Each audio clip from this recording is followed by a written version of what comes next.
दोस्तों, कभी सुना है कि सच्ची खुशी किसी दुकान में बिकती है? नहीं ना। वो तो तुम्हारे ही दिल के कोने में छिपी है, एक छोटी सी परी की तरह इंतजार कर रही है कि तुम उसे ढूंढो।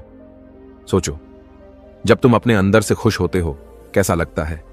जैसे चिड़िया उड़ रही हो, हर पल में धूप खिली हो। एक प्यारी सी बात, एक सुंदर फूल, हवा का झोंका भी तुम्हारे चेहरे पर मुस्कान ला देता है। जिंदगी के झंझट चाहे जितने आए, तुम अंदर से शांत रहते हो। पर हां, अगर तुम खुशी को बाहर ढूंढोगे, पैसों में, बड़े घरों में, गाड़ियों में, तो हमेशा एक खालीपन रहेगा। वो चीजें कभी साथ नहीं देती, आती हैं और चली जाती हैं। असली खुशी तो अंदर है, अच्छे से सोचने में, प्यार करने में, दूसरों का ख्याल रखने में, माफ करने में, मदद करने में।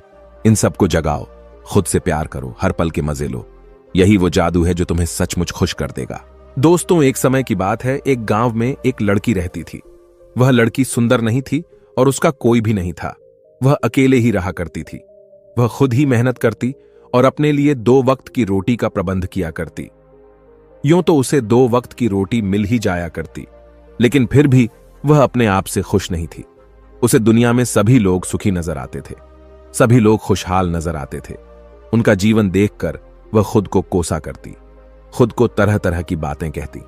वह कहती थी, हे ईश्वर, आपने सभी को खुशहाल बना है, सभी को सुख दिया है, सभी को सुंदर बनाया है, तो मुझे क्यों नहीं? आखिर मैंने किया क्या था? आखिर मेरी गलती क्या थी? मैं जानती हूं आप मुझसे कोई बदला ले रहे हैं। इसी प्रकार एक दिन वह अपने आप से नाराज होकर, निराश होकर एक पेड़ के नीचे बैठी हुई थी और रो रही थी। तभी वहां से एक बौद्ध भिक्षु भिक्षाटन करके गुजर रहे थे। उन्होंने जब उस लड़की को रोते हुए देखा तो वह उसके पास गए और उन्होंने उस लड़की से कहा, पुत्री, क्या बात है? तुम क्यों रो रही हो? इसका जवाब देते हुए वह लड़की उन बौद्ध भिक्षुओं से कहती है, हे गुरुवर, मुझे कोई प्यार नहीं करता, मुझे कोई पसंद नहीं करता, क्योंकि मैं काली हूं, मैं सुंदर नहीं हूं और मेरे रंग को लेकर लोग मेरा मजाक बनाते हैं। मेरा कोई नहीं, मेरे पास तो धन भी नहीं है। इस दुनिया में हर कोई सुखी है, हर किसी के पास सब कुछ है, हर कोई अपना जीवन खुशहाली से जी रहा है। सभी के पास सब कुछ है, तो मेरे पास क्यों नहीं? आखिर मैंने क्या किया था? आखिर इसमें मेरा क्या कसूर है? क्या मुझे सुखी होने का हक नहीं? क्या मुझे अपना जीवन खुशहाली से जीने का हक नहीं? उन बौद्ध भिक्षुओं ने उस लड़की की सारी बातें ध्यानपूर्वक सुनी और उसके बाद वह उस लड़की से कहते हैं, पुत्री, अगर तुम मुझे उस व्यक्ति से मिलवा दो जो अपने जीवन में सुखी हो, तो मैं तुम्हें एक ऐसी चीज दूंगा जिससे तुम सुंदर और सुखी दोनों बन जाओगी। उन बौद्ध भिक्षुओं के मुख से यह सुनकर वह लड़की बहुत प्रसन्न हुई और तुरंत ही उन बौद्ध भिक्षु से कहती है, हे गुरुवर, क्या सचमुच ऐसा हो सकता है? इस पर वह बौद्ध भिक्षु उस लड़की से कहते हैं, हां, यह अवश्य ही हो सकता है। तभी वह लड़की उन बौद्ध भिक्षुओं से कहती है, हे गुरु, यदि यह सचमुच संभव है तो मैं एक ऐसे आदमी को जानती हूं जो बहुत सुखी है। मैं उसे अभी लेकर आती हूं, आप मेरा यहीं पर इंतजार करना। इस पर वो बौद्ध भिक्षु उस लड़की से कहते हैं, हां पुत्री, जब तक तुम वापस नहीं लौटी मैं तुम्हारा यहीं पर इंतजार करूंगा। इतना कहकर वह लड़की वहां से भागी भागी अपने मालिक के पास पहुंची, जो कि एक किसान था। उसने किसान से कहा, मालिक, आप मेरे साथ चलिए, मुझे एक भिक्षु मिले हैं जिन्हें मैं आपसे मिलवाना चाहती हूं। उन्होंने कहा है कि अगर मैं एक सुखी व्यक्ति को उनके पास ले जाऊंगी तो वह मुझे सुंदर और सुखी दोनों बना देंगे। उस लड़की की बात सुनकर वह किसान दुखी होकर उस लड़की से कहता है, मैं तुम्हें कहां से सुखी लगता हूं? इस पर वह लड़की उस किसान से कहती है, मालिक, आपके पास तो सब कुछ है, आपके पास घर है, अच्छा खाने के लिए है, रहने के लिए अच्छा मकान है, आपका अपना परिवार है और आपके पास धन भी है, तो आप दुखी कैसे हो सकते हो? इस पर किसान जवाब देते हुए कहता है, अरे मूर्ख, मेरी फसल अच्छी नहीं हो रही, इसलिए उसके दाम भी अच्छे नहीं मिल रहे हैं और राजा को लगान भी देनी है। मेरे पास तो इतने पैसे भी नहीं हैं कि मैं फिर से अच्छे किस्म के बीज खरीद सकूं, और इस बार बरसात में मेरी सारी की सारी फसल भी खराब हो गई थी। अब तो मेरे हालात और अधिक खराब हो चुके हैं और ऐसे हालातों में मैं सुखी कैसे रह सकता हूं? जाओ, किसी और को ढूंढो जो सचमुच सुखी हो। इस पर लड़की अपने मालिक से कहती है, मालिक, तो आप ही बताइए, आपके हिसाब से कौन सबसे ज्यादा सुखी है जिसे मैं अपने साथ ले जा सकूं? इस पर वह किसान कुछ देर सोच विचार कर उस लड़की से कहता है, मुझे लगता है कि व्यापारी बहुत सुखी है। उन्हें न तो फसल उगाने की चिंता है और न ही फसलों की देखरेख करने की।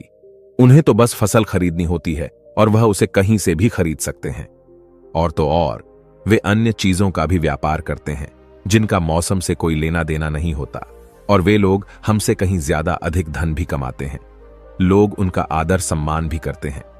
मुझे तो लगता है कि वही सबसे सुखी हैं। तुम उन्हीं के पास जाओ।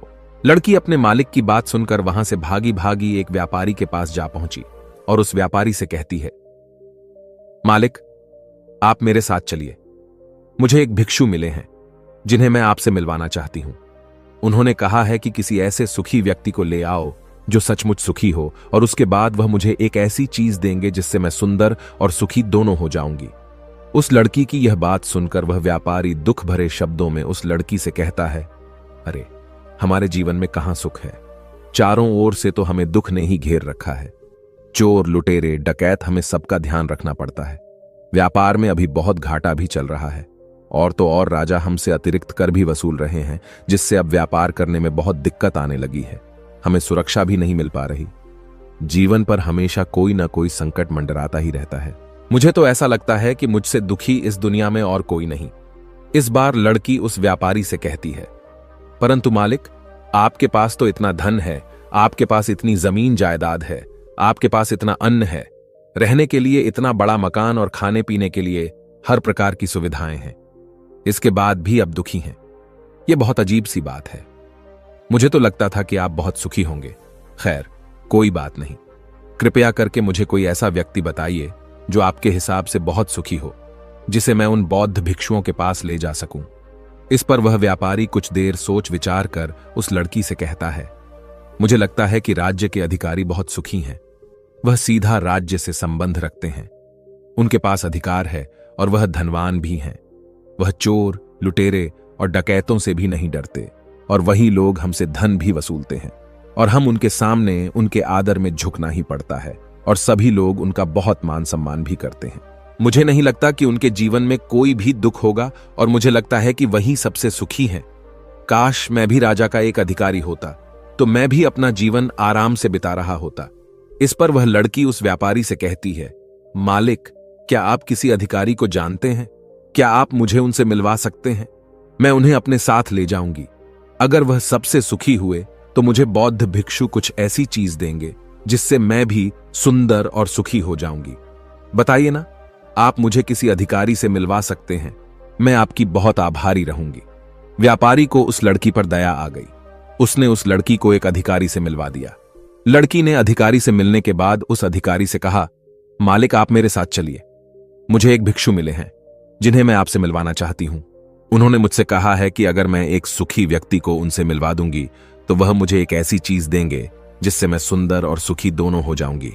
इस पर वह अधिकारी उस लड़की से कहता है, तुम्हें किसने कह दिया कि मैं सुखी हूं? अरे, मेरे जैसा दुखी व्यक्ति तो इस दुनिया में और कोई नहीं होगा। तुम्हें नहीं पता, लेकिन हम पर कितना दबाव होता है, हमारे ऊपर कितनी जिम्मेदारियां होती हैं। हमें हर एक आदेश को पूरा करना होता है, और वह आदेश भी इतनी आसानी से पूरे नहीं होते। उनके लिए हमें कितनी मुश्किलें उठानी पड़ती हैं, कितनी दिक्कतों का सामना करना पड़ता है। राजा कुछ भी आदेश पारित कर देते हैं और उसे हमें लागू करना पड़ता है। जनता का गुस्सा और तरह तरह की मुश्किलें, सभी परिणाम हमें ही झेलने पड़ते हैं। और तुम्हें लगता है कि मैं सुखी हूं? ऐसा कुछ भी नहीं है। अगर वह भिक्षु तुम्हें सुखी कर दे तो तुम उसे मुझे भी मिलवाना। मैं भी तो सुखी होना चाहता हूं। मुझे भी अपना जीवन खुशहाली से बिताना है। भला अधिकारी बनकर मुझे क्या मिला? रोज रोज तरह तरह की तनाव। इस पर लड़की आश्चर्य से उस अधिकारी से कहती है, मालिक, जहां तक मैं सोचती थी कि आप सबसे सुखी हैं, लेकिन आप भी सुखी नहीं लग रहे। परंतु आपको क्या लगता है इस दुनिया में कोई ऐसा व्यक्ति है जो सबसे सुखी हो? क्या आप मुझे बता सकते हैं? मैं आपकी बहुत बहुत आभारी रहूंगी। उस लड़की की सारी बातें सुनने के बाद उस अधिकारी को उस लड़की पर दया आ गई। उस अधिकारी ने उस लड़की से कहा, देखो, मुझे तो ऐसा लगता है कि इस पूरे राज्य में केवल एकमात्र व्यक्ति ही सुखी है, और वह है इस राज्य का राजा। मुझे तो केवल वही सुखी लगते हैं। उन्हें किसी की सुननी नहीं पड़ती। वह नियम बनाते हैं, आदेश देते हैं, सुरक्षा कर्मियों से घिरे रहते हैं, और सब उनके सामने झुकते भी हैं। न उन्हें धन की कमी है और न जमीन जायदाद की। सारी धरती को उन्होंने जीत लिया है। वह सबके मालिक हैं, और सबसे उच्च वही हैं जो एकमात्र सुखी व्यक्ति हैं। काश मैं भी किसी राजा के घर पर जन्मा होता तो आज मैं भी बहुत सुखी होता।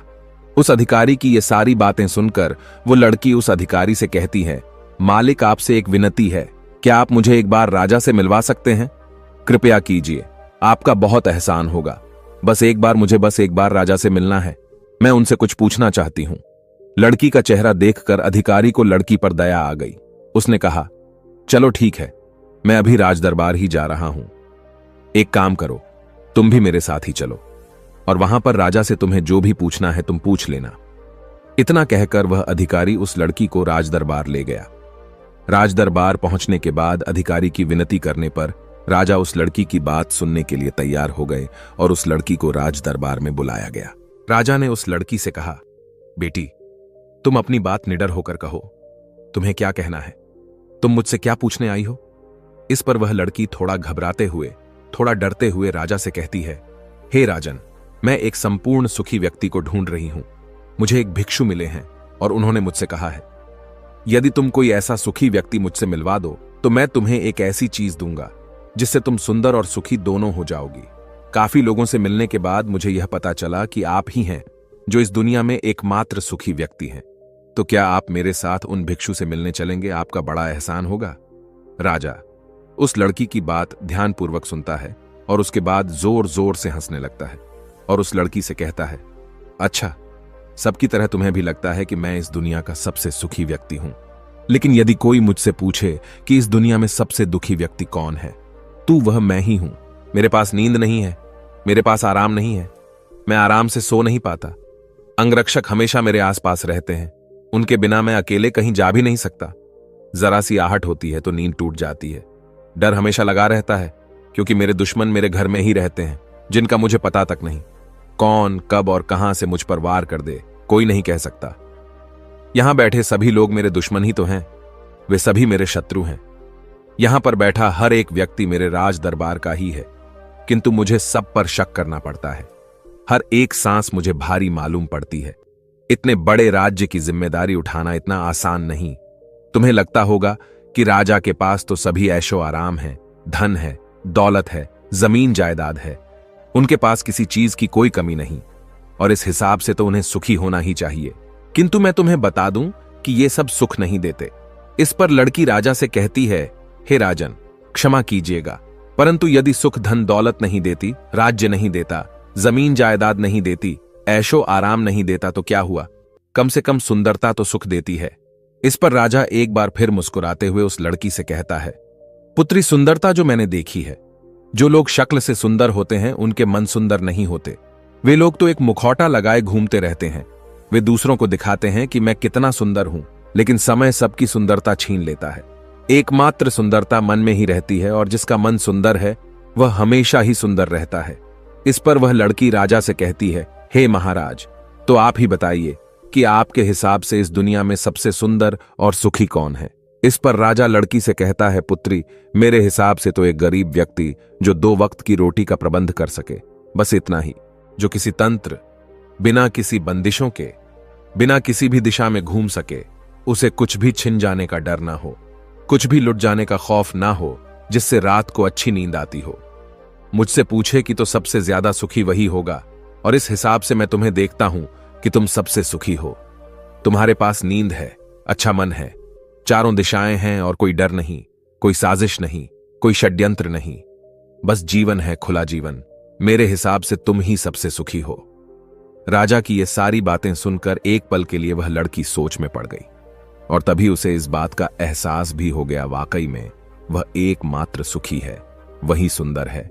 और अब वह जो थी, जैसी भी थी, उसे खुद के होने पर गर्व होने लगा। वह पूरे दिन यहां वहां भटकते हुए आखिरकार थक हार कर, लेकिन संपूर्ण सुख लिए, वह चेहरे पर मुस्कान लिए, प्रकृति से बातें करते हुए वह उन बौद्ध भिक्षुओं के पास वापस लौटी और उसने उन बौद्ध भिक्षुओं से कहा, हे गुरुवर, मैं यहां से गई थी तो मुझे लग रहा था कि मैं ही सबसे दुखी हूं और मैं ही सबसे बदसूरत, लेकिन यहां से जाने के बाद जैसे जैसे मैं लोगों से मिलती गई, मुझे यह एहसास होने लगा कि इस दुनिया में सबसे सुखी व्यक्ति तो मैं ही हूं। हां, यह बात और है, मैं किसी सुखी व्यक्ति को आपके पास ला ना सकी क्योंकि मुझे लगता था कि मुझे छोड़कर सब सुखी हैं, लेकिन बात तो कुछ उल्टी ही हो गई। यहां तो मुझे छोड़कर सभी दुखी हैं, सभी को किसी न किसी चीज का डर है, कुछ खो जाने का डर, कुछ न पाने का डर, खुलकर न जी पाने का डर। इस हिसाब से तो मेरे पास सब कुछ है। मैं खुशी से झूम सकती हूं, गा सकती हूं, जहां मन करे वहां जा सकती हूं, और 2 वक्त की रोटी का इंतजाम करने के लिए मेरे पास ये हाथ और पैर भी हैं। मुझे किसी चीज का कोई गम नहीं। मेरे पास ऐसा कुछ नहीं जिसके खोने का डर मुझे सताए। इस पर वह बौद्ध भिक्षु उस लड़की से कहते हैं, पुत्री, आखिरकार तुम्हें वह सुंदरता और सुख मिल ही गया। अब से तुम सुंदर और सुखी हो। ये कहकर वो बौद्ध भिक्षु वापस अपने आश्रम लौट गए, और वह लड़की भी अब जान चुकी थी कि वही सबसे सुंदर और सुखी है। अब उसे किसी बात का कोई गम नहीं था। कभी अपने आप को अब कोसा नहीं करती थी, बल्कि वह अपने आप में हमेशा खुश रहती थी, हमेशा मस्त रहती थी। दोस्तों, हमें भी ऐसा ही लगता है कि हमारे पास कुछ नहीं और सामने वाले के पास सब कुछ है। वह कितना सुखी है, उसके पास हर चीज है, हर ऐशो आराम है, हर सुविधाएं हैं। किंतु ऐसा है नहीं। ये केवल आपके देखने का नजरिया है। असली सुख तो आपके पास ही है, और वह है संतुष्टि। यदि आप अपने आप से संतुष्ट हैं, आपके पास जो कुछ भी है उसमें यदि आप खुश हैं, तो आपको कोई भी गम डरा नहीं सकता, आपको कोई भी दुख परेशान नहीं कर सकता। किंतु हमारी सबसे बड़ी तकलीफ यही है कि हम खुद को नहीं बल्कि दूसरों को ज्यादा देखते हैं। दूसरों से हम ज्यादा प्रेरित होते हैं, और उनकी खुशी देखकर हमारे भीतर ईर्ष्या का भाव उत्पन्न होने लगता है। हमें तकलीफ होती है कि उनके पास इतना सुख कैसे है और हम इतने दुखी क्यों हैं, क्योंकि हम केवल उनकी तरफ ही नजर गड़ाए हुए हैं। हमने तो अपने पास देखा ही नहीं कि हमारे पास क्या है। हम उस पर कभी ध्यान नहीं देते, बल्कि हम तो हमेशा इस पर ध्यान देते हैं कि हमारे पास क्या नहीं है, और यही नजरिया आपको दुख और तकलीफों की ओर ले जाता है। आप चाहकर भी सुखी नहीं रह पाते, क्योंकि आपने अपना नजरिया क्या नहीं पर गड़ा रखा है। वहीं पर यदि आप इस तरह से सोचें कि मेरे पास बहुत कुछ है, रहने के लिए अच्छा घर है, खाने के लिए अच्छा खाना है, पहनने के लिए अच्छे कपड़े हैं, कम से कम 2 वक्त की रोटी का आपके लिए इंतजाम भी हो जाता है, लेकिन बहुतों के पास तो यह भी नहीं होता, तो क्या आप सुखी नहीं हैं? क्या आपके पास वह सब नहीं है जो उनके पास नहीं? जरा एक पल के लिए सोचकर देखिएगा। अब आप में से कितने लोग यह कहेंगे कि यह सब तो खाली बेकार की बातें हैं, ऐसा कहने से कुछ नहीं होता। लेकिन मेरी बात का विश्वास कीजिए। बस एक बार के लिए आप 24 घंटे के लिए यह प्रण कीजिए कि आप केवल सकारात्मक सोचेंगे और अपने जीवन में हो रहे सकारात्मक विचारों पर ध्यान देंगे, सकारात्मक घटनाओं पर ध्यान देंगे। आप देखेंगे कि वह दिन आपका बहुत अच्छा बीतेगा, और उस दिन आप बहुत अच्छा महसूस करेंगे। आप जिस कार्य में हाथ डालेंगे वह कार्य पूरा भी कर सकेंगे। आप उस दिन जैसा चाहेंगे वैसा कर पाएंगे। क्या आप अपने आप को